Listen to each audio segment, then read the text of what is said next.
even though we've still got this great job market, what's happening in Washington? It's basically the Federal Reserve is trying to crush that job market, bring wages down to cure inflation. That's where we are. And that's what if they're going to do that. Larry Kudlow was just fairly optimistic, but we have this other issue coming up, and that is the debt ceiling. And yes. The Speaker, Kevin McCarthy, is going to meet with Biden. Here's what Biden said yesterday about this whole debt ceiling issue and the budget. Watch here.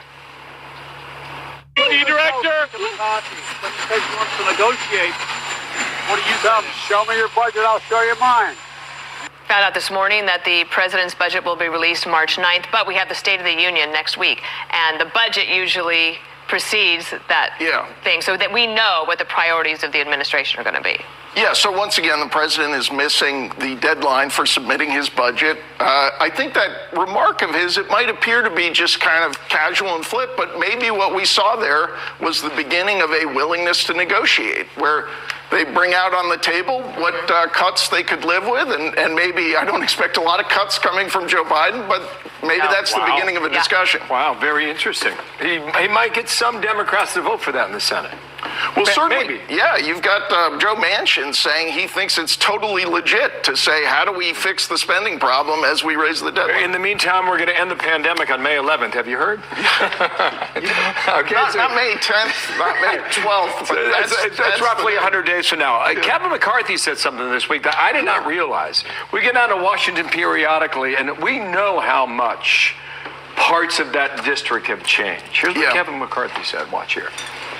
Do you realize that 47% of the federal employees are still not in for work? For the first time in history, members of Congress didn't have to show up, and they kept getting paid.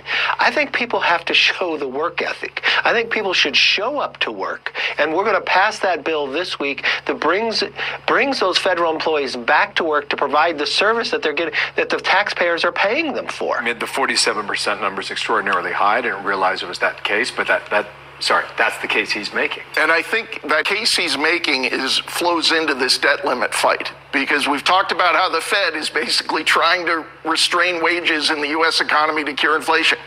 Why not restrain wages among the federal workforce? I think this is a very strong argument, and if McCarthy sits down with Biden and says, let's restrain the growth of federal pay, I think that is an issue, among others, that's going to be very popular. I think that also the mayor of D.C., who asked Joe Biden in a letter about 10 days ago, please figure out a way to bring these federal workers back. She might not say it publicly, but I bet she would support that as well. So thank you, James Freeman. Great to have you on a Tuesday. In the meantime, we got this attorney for the parents of an LSU student by the name of Madison Brooks disputing claims made by lawyers for those accused of raping her. The explosive allegations in the case that's causing so much fury coming up.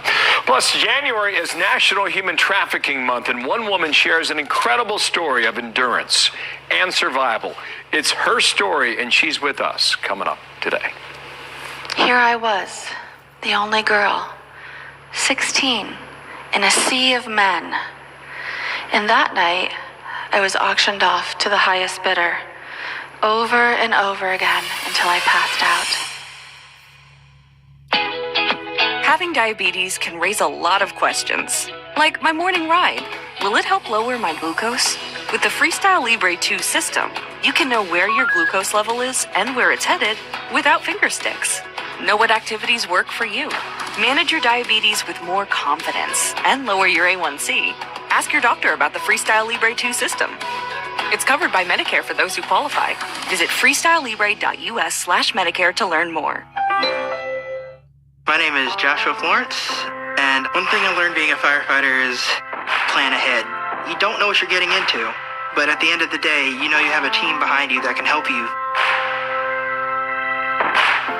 Not having to worry about the future makes it possible to make the present as best as it can be for everybody.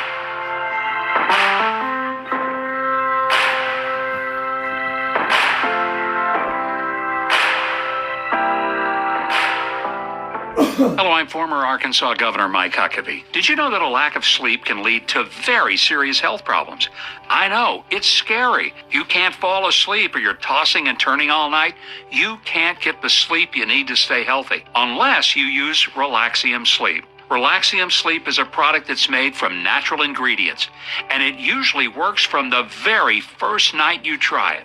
It helps you fall asleep stay asleep, and wake up refreshed, earning your body those quality hours of sleep that it desperately needs to prevent so many health issues. I'm Dr. Eric Siliberti, and I developed Relaxium Sleep, a clinically tested sleep supplement shown to contain proven ingredients that help patients fall asleep, stay asleep, and wake refreshed. The mornings, it's no longer hearing that he doesn't want to even begin his day. I'm telling you, Relaxium is the real deal. Relaxium is drug-free and not addictive, so you can take Relaxium every night and never worry about side effects. And the best part is, it can start working from the very first night. In a double-blind placebo clinical trial, Relaxium Sleep helped people fall asleep 140% faster, stay asleep over 200% longer, and wake up feeling refreshed. Yeah, Relaxium has been a miracle for us. Since I've been getting to rest, it's improved our marriage. The change that it had in our lives was unbelievable. Stop being afraid of scary health issues and start sleeping your fears away with Relaxium Sleep. Your body and your mind will thank you. Relaxium Sleep is so confident that it will work for you, they're giving away 1,000 bottles. Call 800-419-1286 or go to tryrelaxium.com. Try Relaxium Sleep risk-free for 30 days. That's 800-419-1286 or go to tryrelaxium.com. Hey Frank, how you doing? Andy Pettitte is one of America's greatest pitchers that has played for the New York Yankees. He has never forgotten what happened on September 11th. To this day, he continues to support those who sacrifice so much for our country. When a great tragedy comes along like that, how when you really pull together and you love others and you care for others, there can be some good. Remember after September 11th, that's where I lost my little brother. Ran through the Brooklyn Battery Tunnel to save other people, but while doing so gave up his life. The grief I know that you and your family had to go through, but what you've turned that tragedy into really a triumph, to tell you the truth. You guys have made it your life journey now, life work, to take care of people, the same people like your brother, the true heroes as far as I'm concerned in our society. What we do for catastrophically injured service members, Gold Star families, giving them mortgage-free homes. The 100-home village that y'all are going to build down in Tampa, it's just amazing. They go and protect us overseas, they give their lives. We better take care of their families that are left behind. I just kept seeing those commercials over and over, and it gets to you, right? I mean, if you're an American. You really seem to know exactly who we are in the work we're doing. I really just felt, in my heart, just like, man, this is something I wanted to find out more about and look into. And then, of course, just be involved. Oh, by the way, you're an official volunteer now. You know that. Oh, there you go.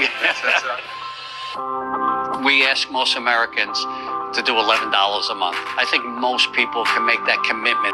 The Bible tells us that when we restore others, that ourselves will be restored. When I played for the Yankees, I loved doing stuff with military foundations. How could you not want to team up and join in on what you and the foundation are trying to do? Join me in supporting our nation's heroes and their families. It only takes $11 a month. Go to T2T.org. The parents of LSU student Madison Brooks shutting down allegations that she consented to sex the night she was hit and killed by a car. They call those claims absolutely shameful. This as authorities say one of the men charged with raping her has been arrested in connection with another rape. Senior correspondent Casey Stiegel has the latest. Hi, Casey. Hi, Dana. Yeah, the family says they want to set the record straight, saying since their daughter's tragic death, she has become the victim of a smear campaign, mostly from lawyers representing those accused of raping the 19-year-old college co-ed. Her funeral is scheduled for Friday. Madison's heart, her obituary reads, in part, I'm quoting here, was pure. Her laugh infectious, and she lived every day to the fullest. Her legacy will forever shine in the stars above. She died earlier this month after being struck by a car. Investigators say leading up to that, Maddie, as she was called, was sexually assaulted and then left on the side of the road. She was raped. Rape is rape. It's just a horrific, terrible situation. And to the extent that those involved with the alleged rapist want to blame the victim and show up at press conferences and say things that we can talk about in a minute, we're standing up for Maddie. That's not right. Now, that is in response to comments made by lawyers representing the 4 who have been charged with Maddie's assault. They argue the LSU sophomore was not overly drunk and did give sexual consent. 18-year-old Kyvon Washington, meantime, has been charged with rape in a second case from back in 2020 involving a 12-year-old girl at an apartment complex pool. Washington and his 3 friends were seen on surveillance video obtained by affiliate WAFB leaving a Baton Rouge bar with Maddie that night. Investigators say her blood alcohol level was nearly 4 times over the legal limit. Family and friends say Madison Brooks donated several of her organs, such as her heart and kidneys, to help others. Dana. Casey Stiegel, thank you for the update. What a story. There is trouble brewing over a key money maker in the heartland. Get this. Mexico is pushing to ban the American export of genetically modified corn. And now U.S. farmers are crying foul and taking their fight to Washington, D.C. In the fields of Ashland, Pennsylvania, we find Madison Allworth from Fox Business for more on the story from there. Madison, hello. Hi, Bill. So obviously on the farm here, we still have snow on the ground. It's not yet planting season for corn, but farmers here and across the U.S., they're warning that this could be huge if Mexico does implement this ban of GMO corn. They say it could be the single most devastating thing to happen to corn farming in America. Take a listen. I just can't even picture in my mind what this is going to do. And, And it, like I said, it's farmers one end of the United States to the other. It doesn't matter where you sell it or what it's used for. It's going to have an effect. It would be such a big effect because corn is our largest export. Mexico is our biggest buyer. And corn prices, including here in Pennsylvania, are set on the commodities market. So if you saw a disruption in that export market, it would be felt here as well. And when we talk about Mexico being the largest buyer, take a look at this. Last season alone, $10.6 billion worth of corn was purchased by Mexico from the U.S. We spoke to a Nebraska corn farmer who does ship to Mexico.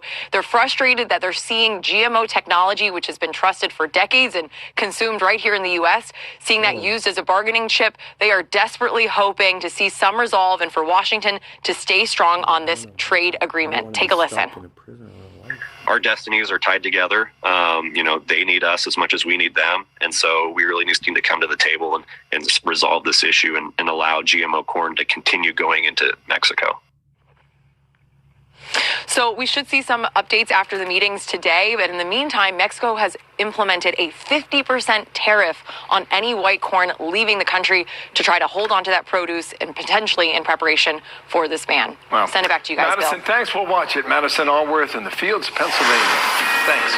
Well, human trafficking, it's a heinous crime, and as we observe National Human Trafficking Prevention Month, we want to bring you a closer look at a multi-billion-dollar industry. It targets the most vulnerable here in the United States and abroad. So welcome to a brand new hour of America's Newsroom. I'm Dana Perino. Morning to you, partner. I'm Bill Hemmer. Good morning at home. The scourge of human trafficking is one of the biggest crises of our time. At the moment, 25 million around the world are being pushed into forced labor or the sex trade against their will. It generates at least $150 billion every year. A lot of that activity taking place right here at home in the U.S. We see human trafficking across all 50 states, and really it can happen in any of the 50 states. Last year in 2021, the National Trafficking Hotline had over 50,000 calls into the hotline, and more than 16,000 of those were likely survivors of human trafficking. Eric Sean's on this story on more how this can happen and what's being done to put an end to it. Eric, good morning. Good morning, Bill and Dana. One of the heartbreaking tolls of the migrant crisis is human trafficking. The product moved by those cartels or people. Trafficking for labor or commercial sex work is a booming business, we're told, on the southern border. The feds say trafficking has been especially lucrative for the Mexican-based transnational criminal organizations that ship their human cargo across the border.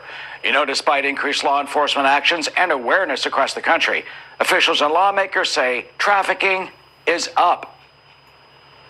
Slaves are being forced to work at gunpoint, sometime until the point of death. Children as young as 13 are working graveyard shifts in slaughterhouses, and little girls are sold into forced sex that they endure day after day after day, just to pay the drug cartels. Well, ICE says arrests for human trafficking jumped from 1,746 in fiscal year 2020 to 2,360 in fiscal year 2021. But you know, the numbers and the cases and the 30. Just ago, the Biden administration. Eric, hang on with me a moment here. We're losing your microphone. You're just cutting in and out a little bit, but it's really important information here. I think it's reestablished, so go ahead and continue, Eric. Apologies on that. Yeah, go. Okay, all right. Sorry, Eric. I'm 0 for 2, but thank you for bringing us that. We'll go round out that report a little more. Numbers are astounding. They are, and there's something we need to pay attention to. And that was really a lot about the migrants. We want to bring you a story now about somebody here, right, an American like you and me, somebody who grew up in a suburb. Our next guest was an all-American teenager. She was in high school when she was victimized by a man who made her his unwilling sex slave for 2 years. Teresa Flores is founder of the SOAP Project, and we're going to get to what the SOAP Project is in just a moment. Teresa, when you and I first came across each other, you were getting an award, and I was just in the audience. Your story has stuck with me for several years. Tell people about how you were there living under your parents' roof, but you became a victim of sex trafficking. Yeah, I mean, I would, like you said, just a normal American kid, and nobody would have suspected. All kids are vulnerable, and especially I was, because we moved around a lot, and so I didn't have a really good support system, and I was targeted by a group of guys that weren't just high school students. They were involved in an organized crime ring in a nice suburban outside of Detroit in Birmingham. I was initially raped and drugged, and then they took pictures of this, and they blackmailed me for 2 years to try and earn them back while they earned a lot of money. And so this is happening in your experience now in all neighborhoods, everywhere across the country? Absolutely. Every zip code, yes. This is the second leading crime in the United States. And people have no idea. You know, we put so much money into breast cancer awareness. And we have more victims of human trafficking in this country than we do of breast cancer. And do you think that this is highly organized in terms of crime? And are the cartels a part of that? Definitely. You know, we've seen that on the border. I also work for the U.S. Catholic Sisters Against Human Trafficking. They're very aware of what's going on in the border. We're very aware of what's going on with our laws around the country. We're not supporting victims. We're still thinking that this happens in other countries. But this is everything from organized crime to parents doing it to their kids in rural America. Teresa, how did you end the abuse, and what did you do with what you call the SOAP Project? Yeah, I created the SOAP Project, which stands for Save Our Adolescents from Prostitution, because there's no such thing as child prostitution or teen prostitutes, and yet that's what they're getting deemed as a bad kid. And so we get together hundreds of thousands of volunteers over a course of a year to label bars of soap with the hotline number, and we give them out to every hotel and motel, usually around big sporting events. So you can see that's some of the Super Bowls that we've been to. We've been to 11 Super Bowls. We have 21 chapters that continue our work all around the country. And even more importantly than rescuing these missing kids that are being trafficked because one of the things is on the label of the soap, which, as I understand it, they would make you go into the bathroom in between these people that they were auctioning you off to, right? And so then the label has the number that if you are being trafficked, if you are in trouble, call this number. When they call that number, what happens? It goes to Polaris Project, which is in Washington, D.C. It's in like 114 languages, manned 24/7, and they can get rescued that way. They can get hooked up to services to get them out immediately. Teresa, what do you want viewers to take away from this? I want them to know that this is the second leading crime. I've been doing this for 15 years, and still people have no idea that this is happening in every zip code around the country. This is really imperative that we shout this from the highest mountaintop, that this is not just organized crime, it's everything. It's parents, uncles and aunts, it's boyfriends, and it's a horrific way to live as a survivor, let me tell you. Well, you are a survivor, and we are glad for that. And Teresa, I'm proud to know you. And I think the SOAP project is amazing, and congratulations with it. We'll get the word out about it. Thank you so much. Thank you. Thanks. Remarkable stuff. You think about Troy, Michigan. She lives in Columbus, Ohio right now. We think a lot of this stuff along the border, but she's in the Midwest of America. I just remember when we first met her, she said, you know, it could be happening next door to you and you have no idea, because what they would do is they would say, we're going to show these pictures to your dad's boss and your dad will get fired and then your dad won't have a job and you will be home. And, you know, when you're a teenage girl, you might believe some of that. Absolute blackmail. Yep, so she's she said a she survivor. fought back for 2 years and won. Yeah. So, Teresa, good luck. Thanks for sharing your story. Busy day in the Hill, Dana. House is scheduled to vote on a bill that would immediately end the COVID public health emergency in May. No time like the present. Yeah, chew on that one. Meanwhile, the House Oversight Committee is interviewing the National Archives and Records Administration General Counsel about the classified document scandal, and we expect an update from Republican leaders on a host of issues they're tackling sometime this morning, so we will get more to you on that as it comes in. What's that? Well, House Judiciary Committee Chairman Jim Jordan is threatening subpoenas as the panel looks into claims the FBI abused its power by intimidating parents who protested at school board meetings. You'll recall the National School Board Association likened those protests to domestic terrorism in a letter to Attorney General Merrick Garland.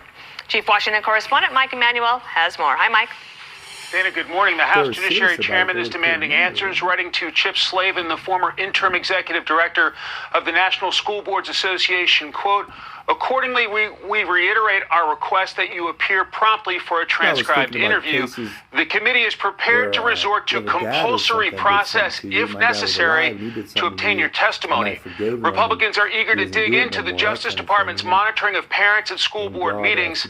Slavin wrote to President Biden on September 29th, 2021, asking for help with parents raising concerns about COVID lockdowns and curriculum changes at school board meetings, suggesting the parental pushback could be a form of domestic terrorism or hate crimes. Jordan says getting the FBI